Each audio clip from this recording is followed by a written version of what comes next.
When I do a video like this, I don't prepare that much. I have an idea of what I want to say, like the basic idea, and then of course, I'll get any threads or tweets that I need to talk about. I'll get those ready, and if there's like a key point that I want to make sure to remember, I'll like write that down. But I don't even do that very regularly. But I don't have like an outline or anything like that when I go into it. And so sometimes what ends up happening is as I'm doing the video, I realize what the video is actually about. And that's what happened in this case. This video is a message to all of the old guard big evil leaders.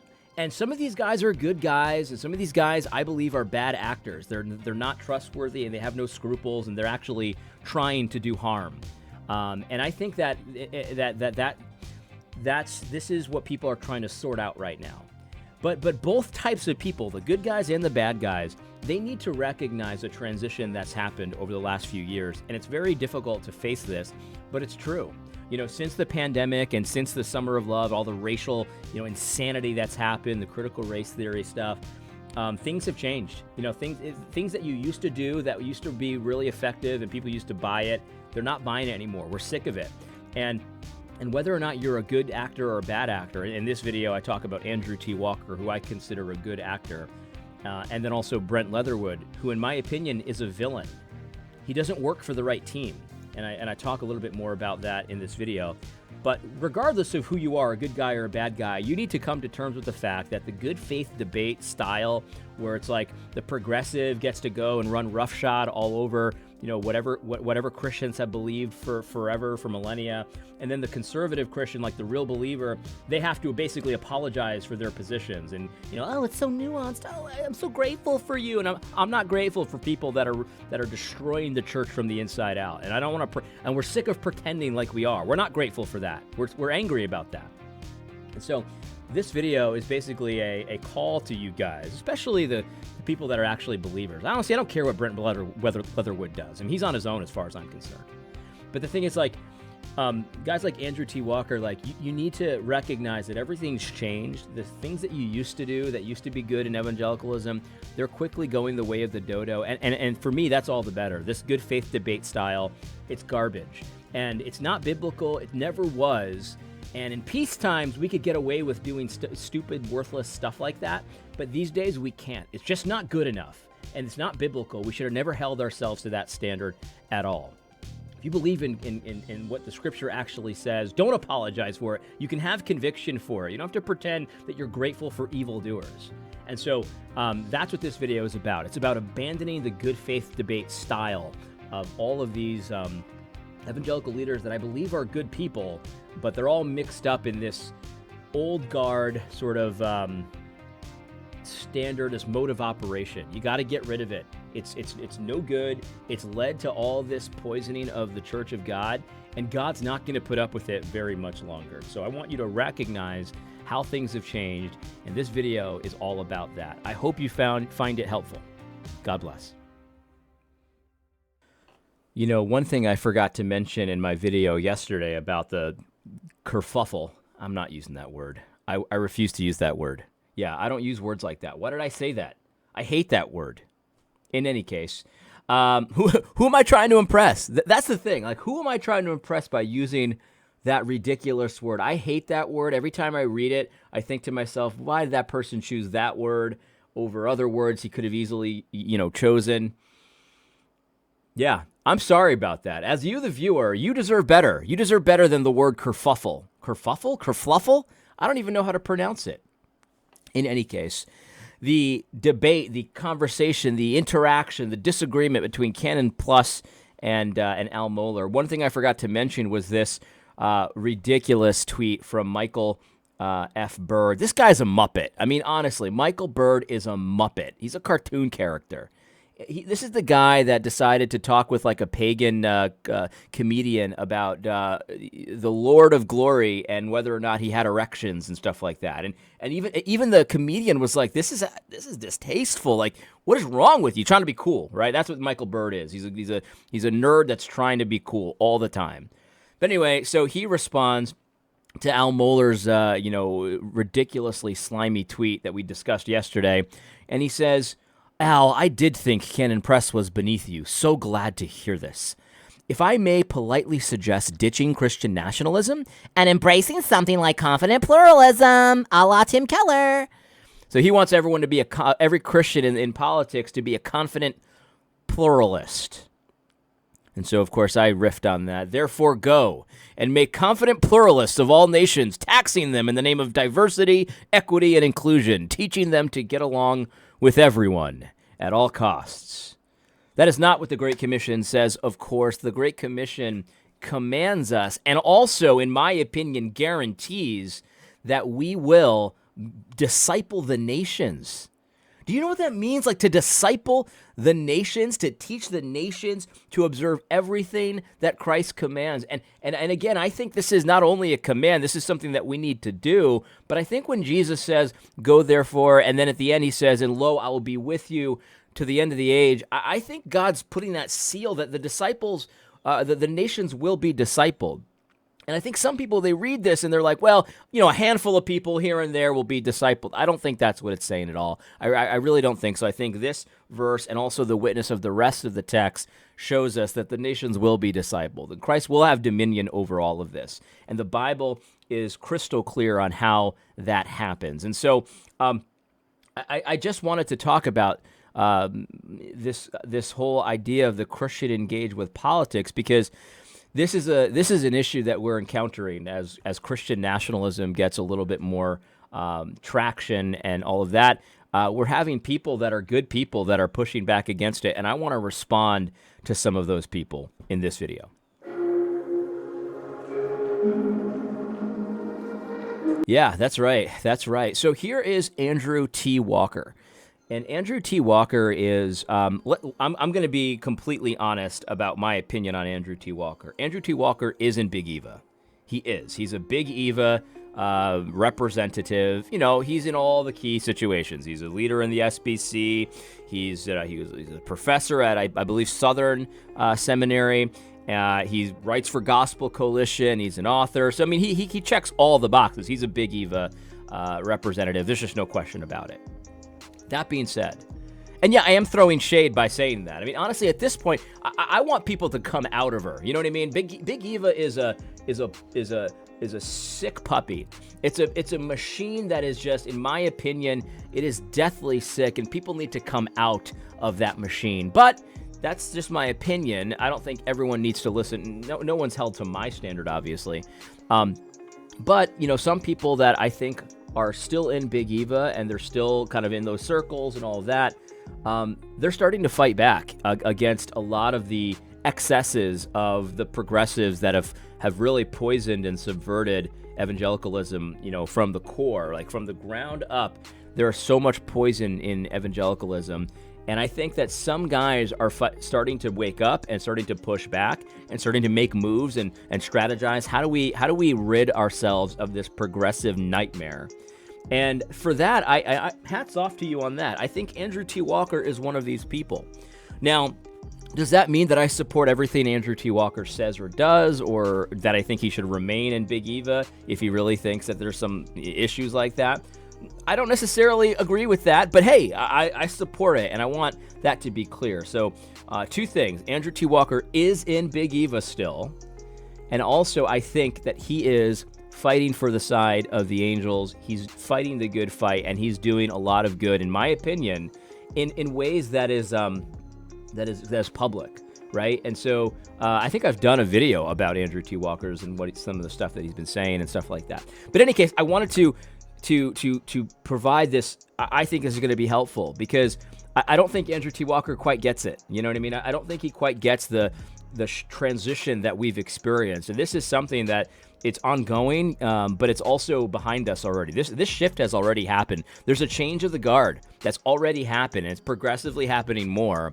But I don't think Andrew T. Walker quite gets it, and I want to help you out. And again, I'm not trying to say that you're ignorant or stupid or anything like that, or I'm so smart or whatever. But I think that because I'm not in Big Eva circles, I can kind of see a little bit more clearly what's happened. And this transition it's so obvious that I think you should really start embracing some of the truths of what I'm about to tell you. So I'm going to read this thread. He actually read Andrew Torba's book on Christian nationalism. And it's not just Andrew Torba, of course. It's also Andrew Eisker, who is excellent as well.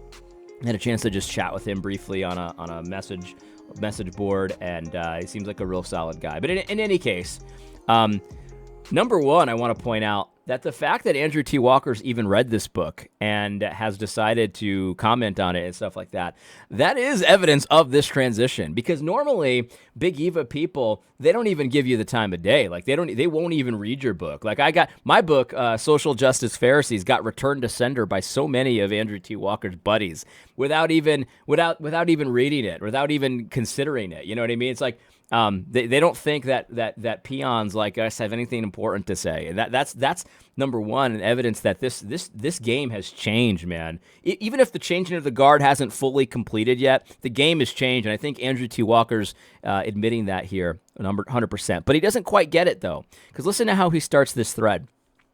He says, read the Andrew Torba book on Christian nationalism that many are discussing. Aside from its outlandish and aggressive, not to mention loaded rhetoric regarding Judaism, what strikes me is how a message of forgiveness and redemption is flattened out to earthly political gain.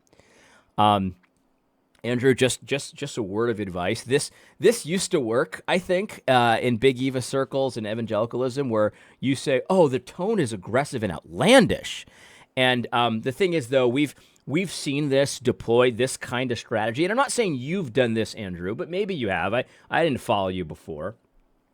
But we've seen this kind of language deployed on people that have not used aggressive language at all. They just had the wrong opinions. And so it's like the boy who cried wolf. Like if you say, "Oh, it's aggressive and outlandish" too many times, people start to wonder, like, number one, what are you even talking about? And number two, we've read the Bible and we've looked into this stuff about aggressive tone and stuff like that. And, we see that Paul used aggressive language all the time. We see that Jesus used aggressive language a lot. We see the prophets who were literally speaking the words of God used aggressive tones and things like that when the situation warranted it, right? And obviously we're not idiots. Like we understand, like, there are certain times when your tone needs to be softer and sweeter and things like that. I don't talk to my children with aggressive tones all the time. But then there are times when it's needed to have our rhetoric and our tone and our claims have to rise to the occasion. I use this example all the time when I'm talking to my children about Moses in the Exodus. I have a certain tone, right? And when I'm helping my children understand why they can't do something, I have a certain tone, right? But when my children are about to run away from me in a parking lot, my tone changes. And if it doesn't change, if your tone doesn't match the situation, that's a problem, right?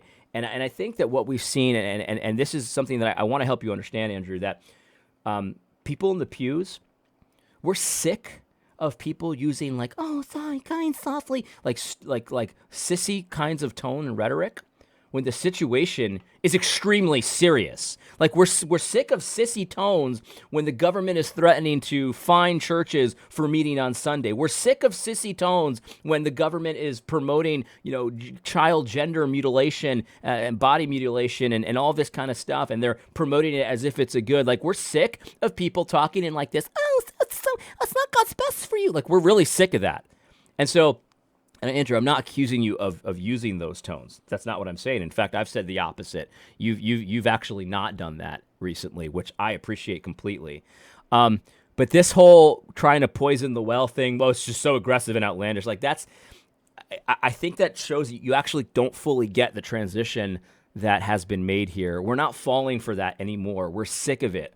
Our situation is serious, and we want people that have a serious tone about them. And sometimes that's going to be aggressive. Sometimes it's not, but there's a whole range of available tone options for a Christian, and too many of your friends, Andrew, I'm just going to be honest, too many of your friends have promoted this version of a Christian that's basically got to be like Mr. Rogers all the time, and we're not buying it. It's not biblical, and it doesn't match the situation that we find ourselves in. So, hope that helps you, Andrew. I'm not saying that you are doing this right now, because I actually highly appreciate your tone lately. Anyway, let's continue. So that's number one. Andrew says, while Christianity, and just one more thing too, he talks about how the message of forgiveness and redemption is flattened out to earthly political gain. That's a silly thing to say. Andrew, this book is about politics, right? It's about politics. Obviously, if you were writing a book and it was just a general gospel book, right? It's just about the gospel, and you don't talk about, spirituality and having your sins forgiven and stuff like that, and you don't go into full in depth about that. Yeah, that would be a problem. This is a pamphlet about politics, Andrew. That's really not fair, right? That's like somebody saying my book that's only about social justice, right? It's only about the social justice issue in the 2020s, right? And you're like, yeah, but you didn't say anything about the Trinity. It's like, what in the world are you talking about? It's just a very weird, I don't know, Andrew. That just doesn't make much sense to me. But I think I know why you said that. Let's continue. He says, while Christianity is not an escapist or evacuationist theology that should spurn concerns for this world, far from it, in fact, the book de-emphasizes the heavenly prerogative of the beatific vision. The book's arc reduces Christianity to a cultural program. Again, that's not what the book is about, Andrew. This is a very weird way to kind of criticize the book. Anyway, I'm going to skip the next tweet because I don't care about Augustinian realism, whatever. Anyway, so here's what he says. He says, this is the tweet I wanted to get to. He says, there are obvious things in the book that any Christian would agree with, especially regarding anti-Christian worldviews. But its acerbic triumphalism posits a conservative social gospel that immanentizes the eschaton. Political theology is more layered than this simplified form. Andrew, let me help you out. Let me help you out, brother, because I would agree that political theology is more layered than the Christian nationalism. It's a small book. I mean, it's essentially like a pamphlet, like a Common Sense would be a pamphlet. Is it a full treatise on the subject? Of course it isn't, but that's not what the intention is. It's supposed to be an easily digestible. Some people were criticizing it and saying it's a glorified pamphlet.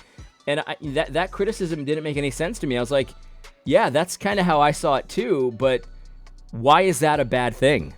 It's just so funny. It's like people criticize the Social Justice Pharisees book by saying that, it doesn't reference, a certain amount of systematics or old dead theologians and stuff like that. And I'm like, that's a compliment. That's what I was going for. I wasn't trying to make this a complicated book. I was trying to make this a book that you could just read in one sitting if you wanted to, or maybe a couple sittings, and you could easily understand it without having to check a million references. And the whole premise of the book is that you don't need to be a scholar to understand the poison that you're being fed by SBC entity heads. You don't need to be a scholar to understand the poison that Gospel Coalition is injecting into your veins every single day. That feeling, because the whole premise of my book was that a lot of people come to me and they have a feeling that what they're being told is wrong, but they can't quite put their finger on it. And I think that feeling comes from this expectation that everything has to be overly complicated and nuanced, and it can't really be as simple as they're breaking the commandments. It can't really be as simple as they didn't properly apply the sons don't pay for the sins of the father. And my whole premise of my book is, no, it is that simple. It is that simple. Because the Bible says so, and the Bible was written in such a way that everyone can understand. Everyone can understand it. That was the whole point of the book. And then they're like, you didn't quote enough dead theologians. I'm like, are you kidding me? I didn't take it I took it as a compliment.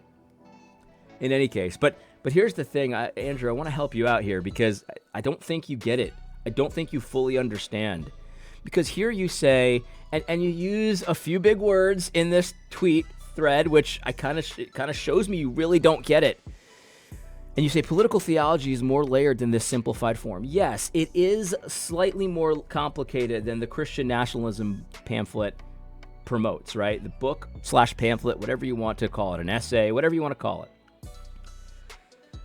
Because it's not a treatise. It's not a multi-volume treatise. So there's more that could be said. But Andrew, here's what people like me and many people in the pews have realized. It's more complicated than some say, but it's a lot more simple than most say. Andrew, Christian political theology is way more simple than I think you give it credit for. Because we so often hear that it's so complicated, it's so difficult, it's very nuanced, we got to be nuanced, we got to be confident pluralists and stuff like that. And we read the scripture, Andrew, we can see where it says that the civil governing authority is a deacon of God, it's a servant of God. That's easy to understand.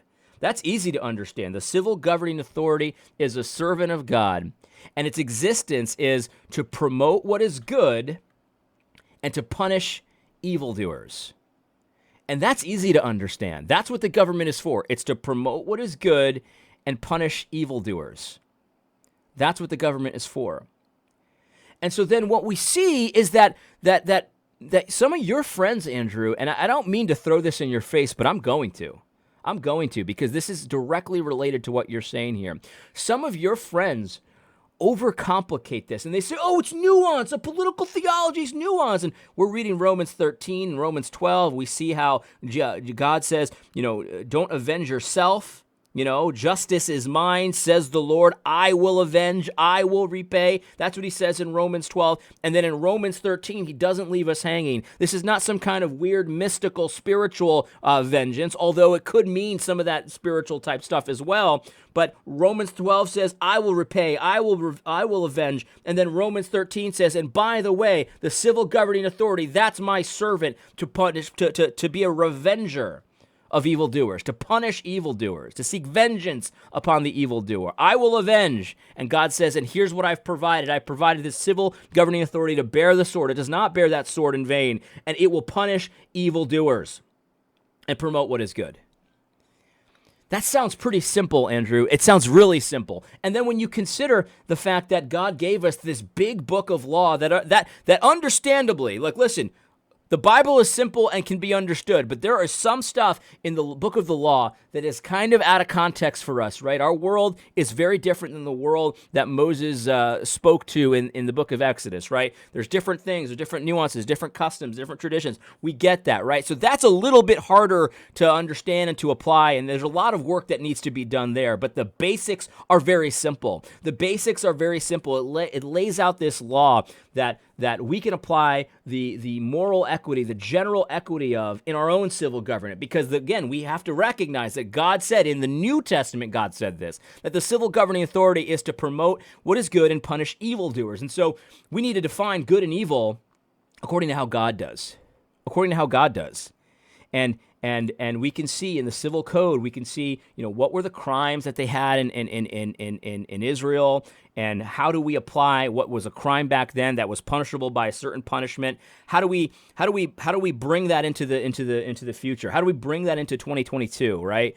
And then obviously not every sin of Israel was also a crime, only some of them were. So we need to see, okay, what's the difference between a personal sin and a crime? Like, what's the difference between something that can get you excommunicated from the church versus something that can get you punished with the sword, right? We need to talk about that stuff, but it's a pretty simple idea that what we're promoting here as Christian nationalists. But basically what we're doing is we're saying we agree with Romans 13. The civil governing authority is a deacon of God, right? A servant of God. And we need to start acting like that. And they need to start defining good and evil according to what God defines good and evil. But then a guy like you comes along, Andrew, and you're like, well, this is just too simple. It's more nuanced than that. And I gotta ask, Andrew, is this what you mean by more nuanced? Here you are talking about your friend Brent Leatherwood. Look, I'm not saying you can't be friends with Brent Leatherwood, but here you are, you're celebrating his ascension to the throne of the ERLC. And this is a man who campaigned against a law that would punish evildoers in Louisiana, that would punish evildoers, because here's the reality. Abortion should be banned in Louisiana, just like it should be banned everywhere, and it should be punishable as murder, because it's not too complicated to see that a woman who seeks an abortion is like a person who seeks someone to kill their husband. It's murder for hire. And we ought to punish it as murder for hire. It's a conspiracy to commit murder. And your boy over here, because I guess it's too complicated to understand what abortion actually is. It's actually murder, right? That's not just a slogan that we say. That's actually the fact of the matter. And your boy that you're celebrating, and I guess it's because he's more layered, right? See, the thing is, we see this, Andrew. We see this. See, we've read the Bible, dude. And I know you have too. It's a lot more simple than you and your friends make it out to be. And the people in the pews are absolutely sick to death of you nuancing things to such a point where you can't even, it's not even discernibly Christian what Brent Leatherwood did in Louisiana. He helped kill a bill that would ban abortion in Louisiana, and he did it in the name of Christ? Guys, we have brains. We can see what you're doing. We can see what you're doing. You're trying to make room for what? What are you trying to make room for? Is not the government there to punish evildoers? Is not a woman who seeks an abortion an evildoer? You guys make all kinds of nuanced cases. We're sick of it because what the result ends up being is capitulation, progressivism, and moving further and further away from God's standards. That's what the inevitable result has always been the minute you guys bring your trademark nuance to the issue of political theology. It's more complicated than the Christian nationalism book puts forward. That's true. It's not as complicated as you guys have made a cottage industry pretending that it was. It's just unreal. It's unreal. Christians don't celebrate the ascension to the judgeship of evil judges. Christians ought to mourn when an evil judge ascends to on high. It's unbelievable. Somebody responded to you, Andrew, and I completely agree. Despite the philosophical and legal differences individuals like me will have with her, Judge Jackson's confirmation is a history-making moment. We should appreciate it as such. Right, because she has black skin, so now you have to celebrate the ascension of a black evil judge. You see the play you've just given the enemy? As long as they've got dark skin and maybe dreads or something like that, if they're evil, yeah, we'll celebrate it because it's historic. I have some differences, some philosophical. These are not, that's the thing, you downplay this all the time. You have fundamental worldview issues. She's evil. She's an evil judge. She subverts reality. She turns God's morality inside out. The Bible talks about the righteous mourn when an evil judge is over them. They mourn. But you guys are celebrating. I guess that's that trademark nuance. You see, your nuance so often is you can't decipher it as anything remotely Christian. And so, Andrew, I got to be honest with you. I know you're not a theonomist and you're not postmillennial and whatever, but there are tons of people that are not theonomists, that are not postmillennial, that see this ridiculous play for what it is. Oh, it's just nuance. It's more complicated than that. And then what gets spit out is just completely pagan. It's completely pagan for Leatherwood to spend Christian dollars to go and promote against a bill that would ban abortion. And so that's the ticket here. That's the ticket. I want to help you out. This whole idea of the tone and stuff like that, you got to throw that away. That's a loser at this point. We all have read the Bible. We know that doesn't have the tone that you demand of all of us. We know that you SBC people would have had a problem with Paul's tone if you were alive at this time. You would have a problem with Jesus' tone if you were alive. All the prophets, all of them. All the people that you laud, Luther, Calvin, all these guys, you would be saying the same thing about their tone. It's unbelievable. So we see that. We see the hypocrisy. And then, of course, this whole idea of political theology being nuanced and layered and stuff like that. Yeah, I mean, I guess that's true as far as it goes. But the problem is you guys layer it so much that you promote and celebrate evil. And the people in the pews are sick of it. That time is over. That might have worked before. It's not working anymore. The guard has changed. And I would suggest you change with it. Because here's the reality.